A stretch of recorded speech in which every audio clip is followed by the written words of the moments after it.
ജേസ് നേച്ചറിന്റെ പുതിയൊരു വീഡിയോയിലേക്ക് എല്ലാവർക്കും സ്വാഗതം. നമ്മുടെ വീട്ടിലുണ്ടായ കൊക്കോ മരത്തിൽ നിന്ന് കിട്ടിയ കൊക്കോ കായ്കൾ വെച്ചിട്ട് നമ്മൾ ഒരു നല്ല രീതിയിൽ തന്നെ ഒരു കൊക്കോ പൗഡർ ഉണ്ടാക്കുന്ന വീഡിയോ ആണ് ഇന്ന് നമ്മൾ പറയാനായിട്ട് പോകുന്നത്. അപ്പോൾ അത്യാവശ്യം നല്ല രീതിയിൽ റിസ്ക് എടുത്ത് ചെയ്യുന്ന ഒരു പ്രോസസ്സാണ് ഈ ഒരു കൊക്കോയിൽ നിന്ന് കൊക്കോ പൗഡർ വേർതിരിച്ചെടുക്കുക എന്നുള്ളത്. അപ്പോൾ അതിനെപ്പറ്റിയാണ് നമ്മൾ ഇന്നത്തെ വീഡിയോ. ജേസ് നേച്ചർ എന്ന ഈ ചാനൽ നിങ്ങൾ ആദ്യമായിട്ടാണ് കാണുന്നതെങ്കിൽ തീർച്ചയായും സബ്സ്ക്രൈബ് ചെയ്ത് സപ്പോർട്ട് ചെയ്യണേ. കൊക്കോ പഴത്തിൽ നിന്ന് കൊക്കോ പൗഡർ വേർതിരിച്ചെടുക്കാനായിട്ട് നമുക്കൊരു 5-8 ദിവസമൊക്കെ നന്നായിട്ടുണ്ട്. അതായത് നമ്മൾ ആദ്യം കൊക്കോ പഴം എടുത്തിട്ട് അതിൻ്റെ ഉള്ളിൽ നിന്ന് നമുക്ക് കൊക്കോ ബീൻസൊക്കെ വേർതിരിച്ചെടുത്തിട്ട് അത് 3-4 ദിവസം പുളിപ്പിക്കാനായിട്ട് വെക്കണം. അതിനുശേഷം നല്ല രീതിയിൽ തന്നെ 3-4 ദിവസം വെയിൽ കൊണ്ട് ഉണങ്ങിയാൽ മാത്രമേ നമുക്ക് വറുക്കാനായിട്ടുള്ള പരുവം എത്തുകയുള്ളൂ. അങ്ങനെ വറുത്തെടുത്തതിൽ നിന്നും അതിൻ്റെ പരിപ്പെടുത്തിട്ടാണ് നമ്മൾ ഈ ഒരു കൊക്കോ പൗഡർ ഉണ്ടാക്കുന്നത്. കൊക്കോ പൗഡറിൽ നിന്ന് കൊക്കോ ബട്ടർ വേർതിരിച്ചെടുക്കുന്നതാണ് ഏറ്റവും പണിയായിട്ട് വരുന്നൊരു വർക്ക്. അതായത് നമ്മൾ കുറച്ചായി വീട്ടിലുണ്ടായതായത് കൊണ്ട് തന്നെ നമുക്ക് അത്യാവശ്യം കുറഞ്ഞ രീതിയിൽ മാത്രമാണ് അതിൽ നിന്ന് കൊക്കോ പൗഡർ കിട്ടുക. അതുകൊണ്ട് തന്നെ നമുക്ക് അതിൽ നിന്ന് കൊക്കോ ബട്ടർ വേർതിരിച്ചെടുക്കുന്നത് ഭയങ്കര റിസ്ക്കാണ്. അത് നിങ്ങൾക്ക് ഈ ഒരു വീഡിയോ കാണുന്നതോടുകൂടി മനസ്സിലാവും. നമ്മുടെ വീട്ടിൽ ധാരാളം മരങ്ങളൊന്നുമില്ല. ഏകദേശം 2ഓളം മരം മാത്രമാണ് ഉണ്ടായിട്ടുള്ളത്. അതിൽ നിന്ന് ഏകദേശം ഒരു മരത്തിലെ മുഴുവൻ കായ്കളും പോതു തുടങ്ങിയിട്ടുണ്ട്. ആ ഒരു മരത്തിലെ എല്ലാ കായ്കളും നമ്മൾ പറിച്ചെടുത്തിട്ടുണ്ട്. അപ്പോൾ ഇനി നമുക്ക് അതിൽ നിന്ന് അതിൻ്റെ തോടൊക്കെ കളഞ്ഞതിന് ശേഷം അതിൽ നിന്ന് ആ ഒരു കൊക്കോ കൊക്കോ വിത്തുകൾ നമുക്ക് വേർതിരിച്ചെടുക്കണം. അതിനുശേഷം നമ്മളൊരു 3-4 ദിവസത്തേക്ക് പുളിപ്പിക്കാൻ വേണ്ടിയിട്ട് നമ്മളൊരു പാത്രത്തിലേക്ക് ഇട്ട് വെച്ച് കൊടുക്കുകയാണ് ചെയ്യുന്നത്. ഒരു 10-15ഓളം കൊക്കോസ് നമുക്ക് ഈ ഒരു 2 മരത്തിൽ നിന്നായിട്ട് കിട്ടിയിട്ടുണ്ട്. അപ്പോൾ അതെല്ലാം നല്ല രീതിയിൽ തന്നെ പൊളിച്ചിട്ട് ആ ഒരു സീഡ്സ് എല്ലാം നമ്മളൊരു പാത്രത്തിലൊക്കെ കയറ്റി മാറ്റി വെക്കുകയാണ് ചെയ്യുന്നത്. അതിനുശേഷം ആ ഒരു പാത്രത്തിൽ നിന്ന് ഈ കൊക്കോയുടെ നാരുകളൊക്കെ നമുക്ക് ഒഴിവാക്കണം. അപ്പോൾ നമ്മൾ കൈകൊണ്ട് പതുക്കെ ഞെരടി അത് അതിൻ്റെ നടുവിലൂടെ വരുന്ന ഒരു നാരുകളൊക്കെ ഉണ്ടാകും. അപ്പോൾ ആ ഒരു നാരുകളൊക്കെ നമ്മൾ നന്നായിട്ട് ഒഴിവാക്കിയതിന് ശേഷമാണ് നമ്മളൊരു 3 ദിവസത്തേക്ക് ഒരു പാത്രത്തിലിട്ട് പുളിപ്പിക്കാനായിട്ട് വെക്കുന്നത്. ഇങ്ങനെ ഒരു 4 ദിവസം പുളിപ്പിക്കാനായി വെച്ചതിൻ്റെ കൊക്കോ സീഡ്സ് എല്ലാം നമുക്കിനി ഉണക്കിയെടുക്കണം. അതൊരു 2-3 ദിവസത്തെ നന്നായിട്ടുള്ള വെയിൽ കൊണ്ടാൽ മാത്രമേ അത് നല്ല രീതിയിൽ ഉണങ്ങി വരികയുള്ളൂ. നമുക്ക് വറുക്കാനായിട്ട് ഉണങ്ങുന്ന രീതിയിൽ നമുക്ക് ആവുകയുള്ളൂ. അപ്പോൾ ഒരു പ്ലാസ്റ്റിക് ഷീറ്റോ അതല്ലെങ്കിൽ മറ്റേ ചാക്കോ അങ്ങനെ എന്തെങ്കിലുമൊക്കെ ഉപയോഗിച്ചിട്ട് നമുക്ക് വീട്ടിൽ തന്നെ ഉണക്കിയെടുക്കാവുന്നതുള്ളൂ. ഞാനിവിടെ ഉപയോഗിച്ചിട്ടുള്ളത് ഒരു അലുമിനിയത്തിൻ്റെ വലിയൊരു പാത്രമാണ്. അപ്പോൾ നമുക്ക് അതിനകത്തിട്ട് ഒരു 3 ദിവസം 4 ദിവസത്തെ വെയിൽ കൊണ്ടതിന് ശേഷം നമുക്ക് ഇനി അടുത്ത പരിപാടി ചെയ്യാനുള്ളത്.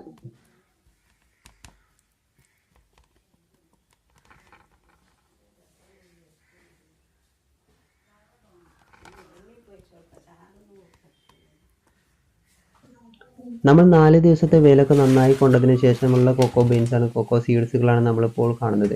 ഇനി അത് നമുക്ക് നന്നായിട്ടൊന്ന് വറുത്തെടുക്കണം. വറുത്തെടുത്താൽ മാത്രമാണ് നല്ല രീതിയിൽ അതിൽ നിന്ന് നമുക്കതിൻ്റെ കൊക്കോ ബീൻസ് അതായത് കൊക്കോത്തിൻ്റെ പരിപ്പ് വേർതിരിച്ചെടുക്കാനായിട്ട് പറ്റുള്ളൂ.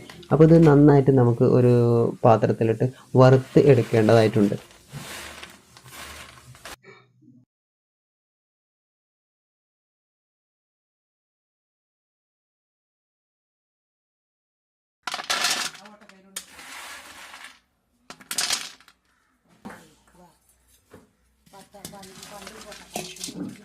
അപ്പോൾ നമ്മുടെ കൊക്കോ ബീൻസ് എല്ലാം നമ്മൾ വറുത്തിട്ട് നല്ല രീതിയിൽ വറുത്തെടുത്തിട്ട് അതിൻ്റെ സീഡ്സ് തൊലിയൊക്കെ കളഞ്ഞിട്ട് ആ ഒരു പരിപ്പ് മാത്രം എടുത്തു വെച്ചിട്ടുണ്ട്.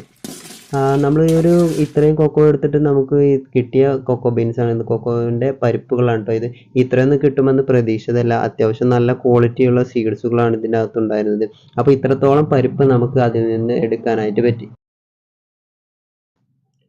നമ്മളിത് പൊളിച്ചെടുത്തതിൻ്റെ തൊലിയാണ് കേട്ടോ നമ്മൾ ഈ ഒരു കാണുന്നത്. ഈ ഒരു തൊലികളൊക്കെ നമ്മൾ പൊളിച്ചെടുത്തതിൻ്റെ തൊലിയാണ്. അതിൽ നിന്ന് വേർതിരിച്ചെടുത്ത പരിപ്പാണ് നമ്മുടെ ആ ഒരു ചെറിയ പാത്രത്തിലായിട്ട് കാണുന്നത്. ബാക്കിയുള്ള ഇതെല്ലാം അതിൻ്റെ തൊലികളാണ്.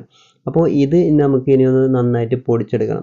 മിക്സിയിൽ നമ്മൾ പൊടിച്ചെടുക്കുന്ന സമയത്ത് ജസ്റ്റ് ഒന്ന് തിരിച്ച് സ്പീഡ് 1ലേക്ക് ഇട്ട് എടുത്താൽ മാത്രം നമുക്കിത് ഒരു പൊടിയ രൂപത്തിലായിട്ട് കിട്ടും. പക്ഷേ യഥാർത്ഥത്തിലുള്ള കൊക്കോ പൗഡർ അതല്ല. നമുക്കതിൽ നിന്ന് കൊക്കോ ബട്ടർ വേർതിരിച്ചെടുക്കാനായിട്ട് പറ്റണം.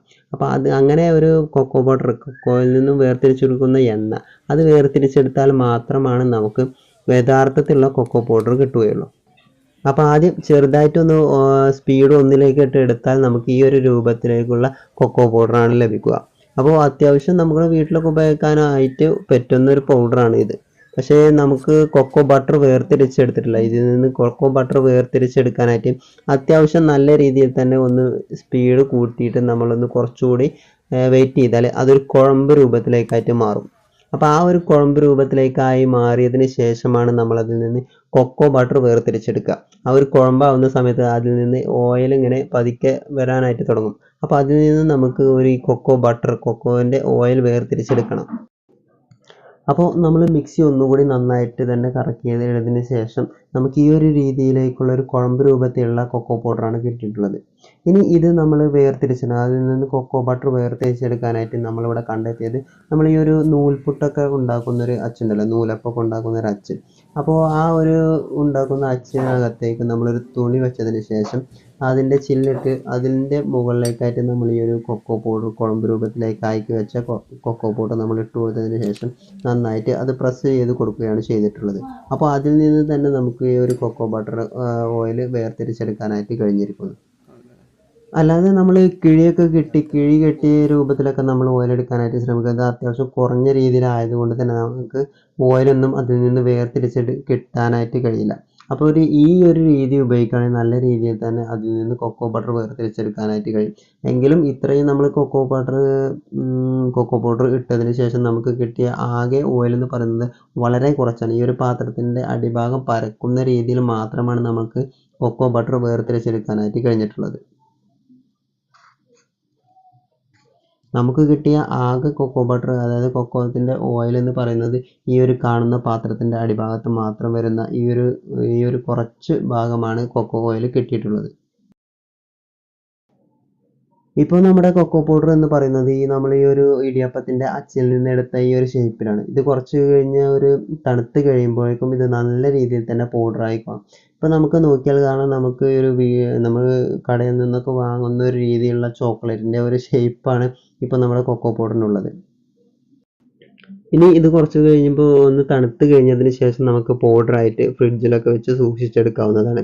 ഇത് നമുക്ക് ആവശ്യാനുസരണം വീട്ടിലെ കുട്ടികൾക്കൊക്കെ നമുക്ക് ചോക്ലേറ്റൊക്കെ വീട്ടിൽ തന്നെ ഉണ്ടാക്കി കൊടുക്കാൻ ഏറ്റവും ബെറ്ററാണ്. അതുപോലെ തന്നെ ഇതിൻ്റെ കൊക്കോ ബട്ടറൊക്കെ അത്യാവശ്യം നല്ല ഹെൽത്തി ഓയിലാണ്.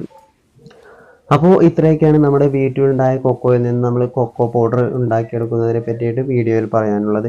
അപ്പോൾ ഈ ഒരു വീഡിയോ നിങ്ങൾക്ക് ഇഷ്ടപ്പെട്ടു എന്ന് കരുതുന്നു. ഇഷ്ടപ്പെട്ടാൽ ലൈക്ക് ചെയ്യുക. അതുപോലെ തന്നെ നിങ്ങളുടെ കൂട്ടുകാരിലൊക്കെ ഷെയർ ചെയ്യാനും മറക്കല്ലേ.